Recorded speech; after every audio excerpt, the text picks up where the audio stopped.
I am honored to be joined by two representatives of the Semper and America's Fund. One of their board members, the former Sergeant Major of the Marine Corps, Carlton Kent. Sergeant Major, thanks for joining us. Thank you, Jim. We also have with us Eddie Wright, a retired sergeant, also a Marine Corps veteran, one of the 29,000 veterans who have benefited from the programs that are supported by the Semper and America's Fund. Eddie, thanks for being with us. Thank you for having me.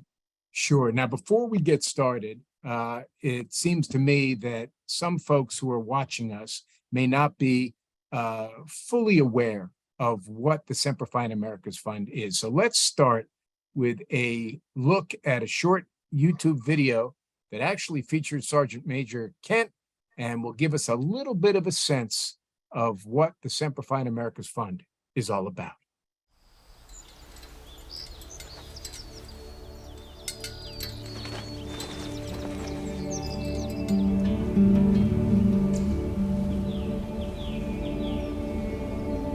My name is Carlton Kent. I retired as the 16th Sergeant Major of the Marine Corps. I have had the opportunity to serve with all services, especially over in combat. And I witnessed the horrors of combat that these men and women go through each and every day. We understand that when you get back here, it's a possibility that you will go through changes. And I just want you to know that you are not alone. You know, the same way that we took care of each other in combat, we have to take care of each other here. And the Semper Fund and America's Fund is an organization that understands the horrors of combat that you've been through. I ask you to reach out to the Semper and America's Fund because they have the resources and the capabilities to assist you.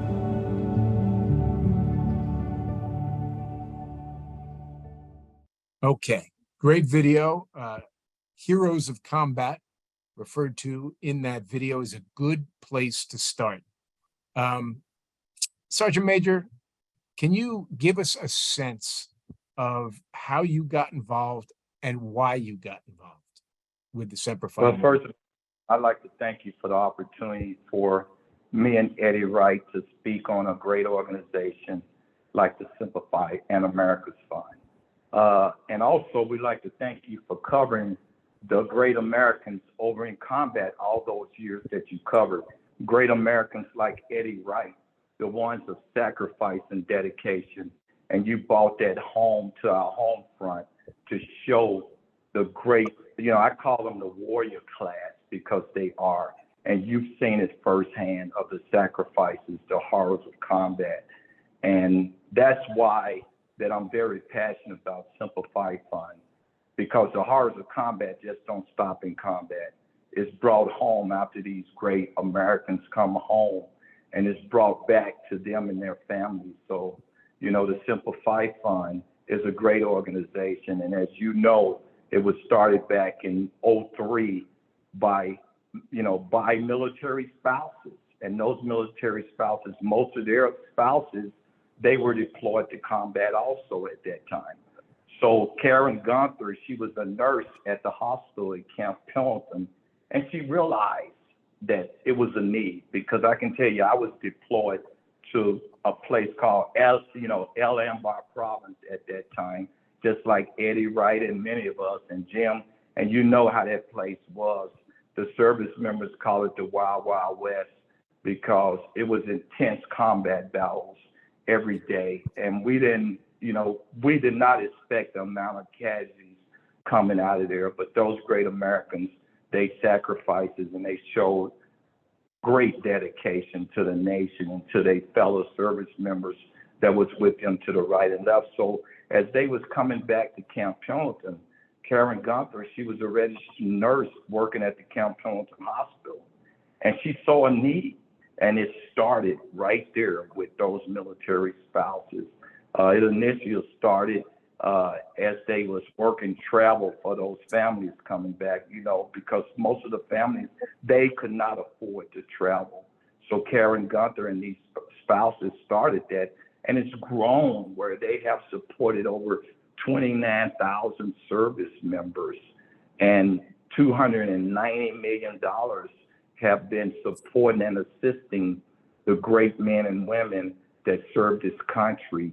So this organization is just an awesome organization, and they have many organizations out there doing great things, but the Simplify America's Fund, it's like they become family of these service members. I mean, if you talk to any one of them, you can talk to Eddie Wright.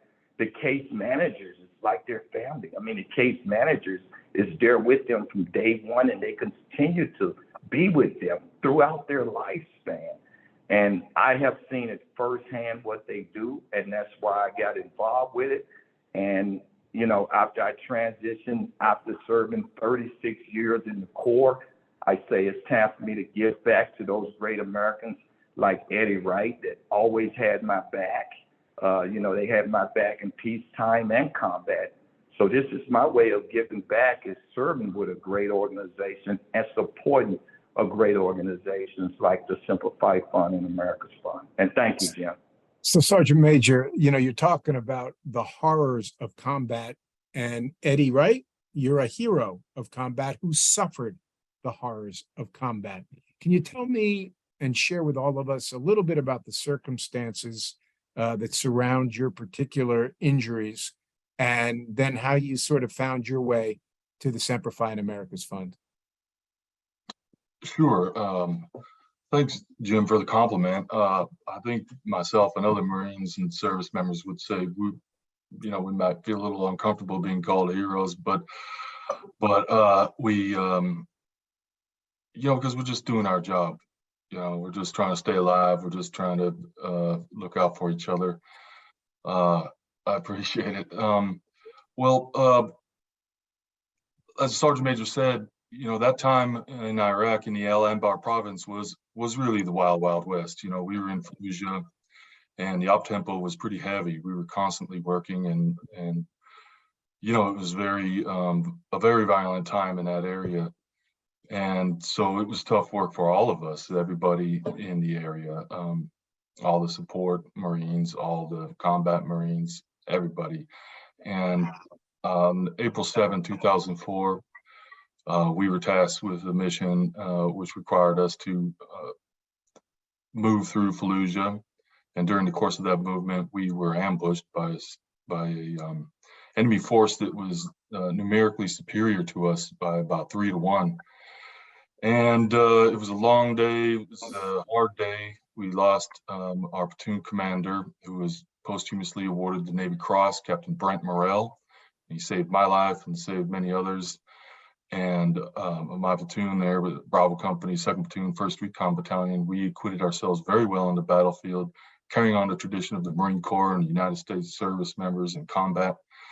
And so I was, you know, catastrophically wounded. I lost my hands and nearly lost my leg due to an RPG strike, which immediately, you know, disabled me. And but you know, the way the Marine Corps operates and the way that we look out for each other, that didn't stop us from being involved in the fight and helping each other out and making it out of there alive.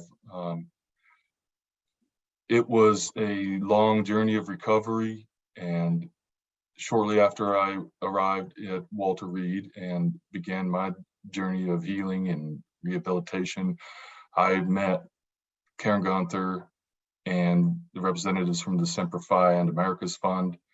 And from there, we have continued our relationship. They've helped me in numerous ways that, you know, I probably have forgotten. Well, let me just ask you, Eddie, and first of all, I'm going to respectfully and with great admiration push back against you not wanting to be called a hero. I get what you're saying, but Yes, you sir. weren't just doing your job, sir. You were sacrificing in the most obvious and significant ways to benefit all of us. And so I just would like you to understand the degree of gratitude so many people feel for your service. I get it. It's a wonderful thought to hear you say you're not a hero. You are a hero. So let me ask you, with that in mind, what you say in numerous ways, the Semper Fi America's Fund was there to help. Pick out a couple that come to mind so folks can understand when you and your family are dealing with this overwhelming cycle of life that you're involved in. What does the Semper Fi America's Fund do to help you with that? Well, the Semper Fi America's Fund does a lot of things has done a lot of things to help me, has done a lot of things to help other veterans. Now, for me, my experience started with bumping into Karen Gunther on my way to my physical therapy appointment with my mother. My mother had to fly in and take time off work, and the fund helped us take care of expenses, or her take care of expenses, so that she would be able to be there by my side while I went through all of the rehab, which is, kind of difficult considering my wounds. And then since then, there have been times when I needed personally a little extra as far as, let's say, some counseling, or, I'm going through things personally or with my family, and the resources weren't there immediately available for me. The Semper Fi and America's Fund helped me get into a regular counseling with somebody that I trusted, that really did wonders for me. There have been times where, since then, my mother has been very ill and on her deathbed, and I didn't have the resources to go see her. And the fund covered those expenses so that I could do that. And then also some things regarding mental health that the Semper Fi and America's Fund does for veterans and for our families.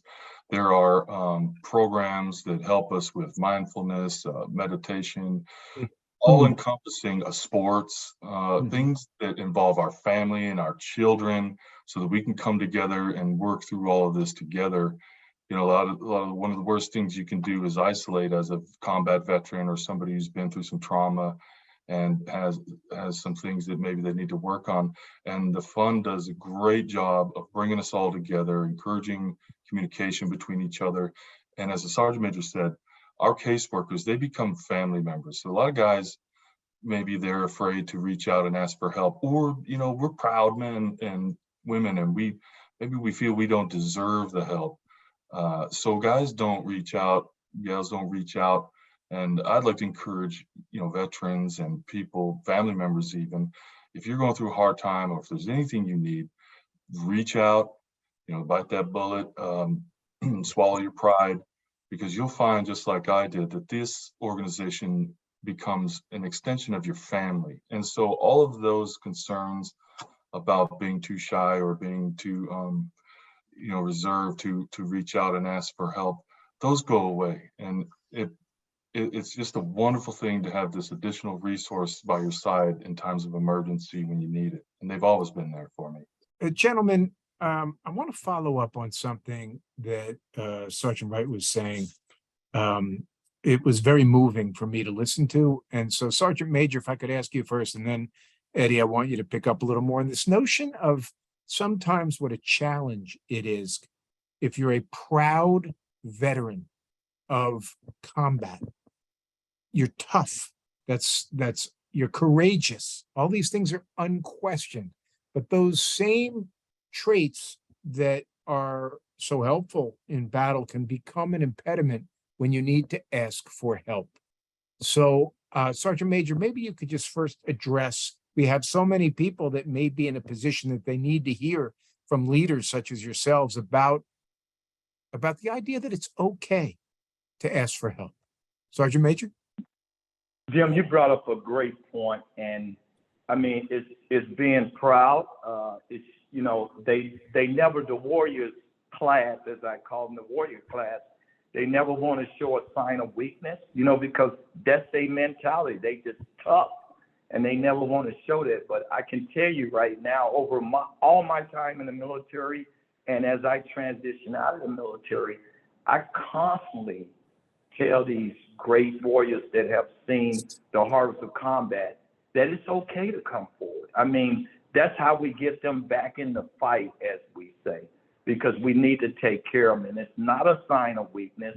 I mean, it's not anything that say, okay, you're weak for doing this.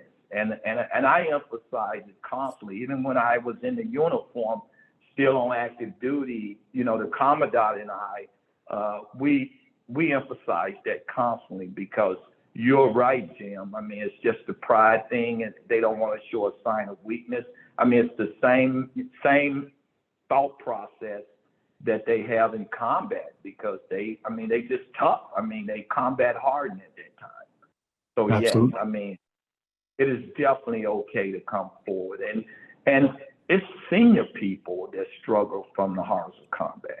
I mean, those young service members need to understand very senior people struggles from the horror of combat, and they're coming forward more and more, and they're setting the example, saying, "Hey, I need to set the example myself," so these younger service members can move up and say, "Hey, I got issues and I need to come forward."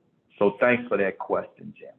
Eddie, I guess I want to tee it up by just reminding you that there may be people watching who need to hear from somebody who suffered the horrors of combat and learned how to accept help and support. What would you say to somebody watching right now who needs help but does not know how to ask for it?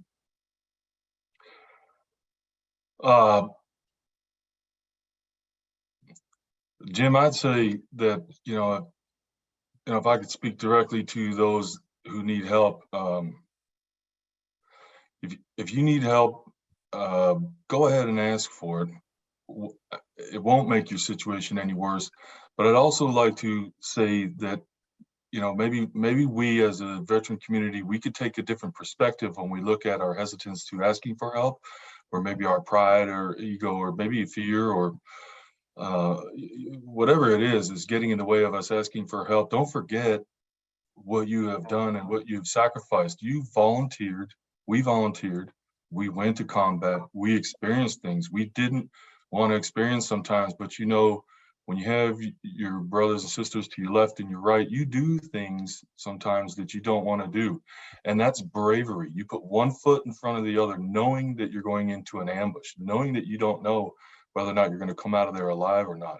So you've already expressed such bravery and confidence in that way. Now, why is it so hard for us to express that bravery and confidence when it comes to asking help? That can be a scary thing. That can be an intimidating thing. That can be something you don't want to do necessarily, just like stepping into an ambush that you know is coming. Well, this isn't stepping into an ambush. This is just getting past your own personal barriers. And once you get to that other side and you realize the wealth of love and resources that are there through organizations like the Semper America's Fund, you might feel a little foolish for being hesitant. And I promise you, you will be glad that you reached out. Your family will be glad that you reached out, and it can't hurt anything. And if anything happens otherwise, let me know. Sergeant Wright will get on it. And I think Eddie, we got to look out for each other. I think it's such an important point, just to pick up on that notion of we have to look out for each other, that the men and women who serve are used to being other focused. And maybe one of the things here is it's a challenge to be focused on yourself and your needs, but maybe it's helpful to think about spouses, children, parents, that you are serving them by getting help for yourself. Mm-hmm. And that can also be, in my experience, a helpful way of looking at things, that because the men and women of the military are service-oriented, perform the service for those who love you and need you back, need you as whole as you can be by asking for help. Exactly. Fantastic. Yep. Sergeant Major, I wanted to just ask you if you can sort of share with us, folks at home who are watching this and want to get involved. I mean, it's easy. You can reach in your pocket and donate. Not everybody has the kind of resources, however, to make that kind of difference, but everybody does have the capacity to help. And what they can do, people at home, to get involved with the Semper Fi and America's Fund, aside from digging into your pocket, what are some other ways people can be of service to this organization? Okay, yes, and it's numerous ways that you can get involved. I mean, you can go out and volunteer because to simplify, they have events throughout the nation constantly. They have events where people can go out and volunteer just to set up for the events, to do things, to volunteer, to assist at these events. And they can reach out. You can reach out on the website for the Simplify Fund. And they have all the events lined up from city to city where they are assisting these great men and women each and every day. Matter of fact, they have where they bring units together that fought hard in combat. They bring them back together in different cities. And now you talk about, Jim, that is therapy for those great men and women that haven't seen each other in years. And they finally bring them back together. And I have been, at these events, and I've seen where it's like coming back to family again. And these great men and women, they gather together. So, I mean, it's numerous ways, not only just donating, like you said, but you can get involved and volunteer. And it's many ways you can volunteer because, the Simplify America's Fund, I mean, they're doing great things across the nation. So you can host events, you can join the community athlete program. I think what people can also do is visit thefund.org and find plenty of information on all the ways you can help. Thefund.org. We are so happy to have Semper Fi America's Fund as the beneficiary of this year's event. We encourage everyone watching to visit the URL that's on the bottom of the screen to learn more.